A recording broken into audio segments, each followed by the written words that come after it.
माझं नाव चंद्रकांत लोखंडे. पिंपळगाव गावामधून अनेक इच्छुक उमेदवार आहेत. त्यामध्ये मनोहर इंदोरे असतील, दादाभाऊ शेठ थोरात हे असतील, स्वप्नील बांदर असतील, निगोड बोलू. तर तुमची पसंती कोणत्या उमेदवाराला आहे? तसं पाहिलं तर मी वास्तविक मंचरमध्ये व्यवसाय करतो. त्यामुळे आता तुम्ही जे उमेदवार सांगितलेले आहे त्याच्यामध्ये दादाभाऊ थोरात असतील. यांचा माझा संपर्क हा गेले 25 वर्षांचा आहे.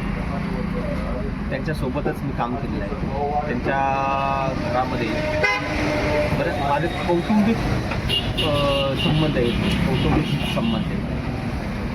आणि मी दादाभाऊ शेठला फार जवळून ओळखतो, जवळून राहिले. मी आज त्यांच्याबरोबर सोबत काम केलं.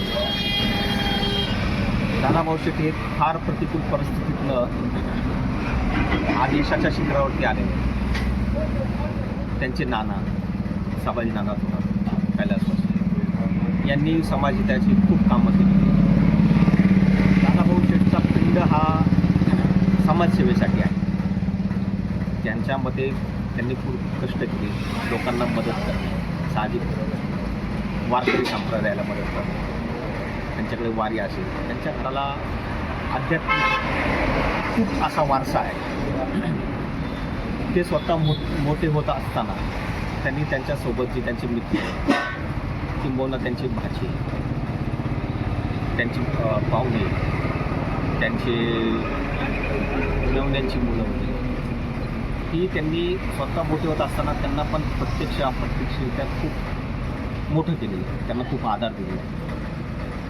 आणि आता त्यांच्याबद्दल सांगायचं म्हणजे फार सांगितलं तरी फार कमीच पडेल. हेच आहे. आणि त्यांचे बारके बंधू अनिल शेठ, म्हणजे राम लक्ष्मणांसारखी यांची जोडी, त्यांची ते भाऊ जे करतील फार. अनिल शेठ आज्ञाधारी अशा चांगल्या माणसांना समाजकार्यासाठी एक संधी मिळाली.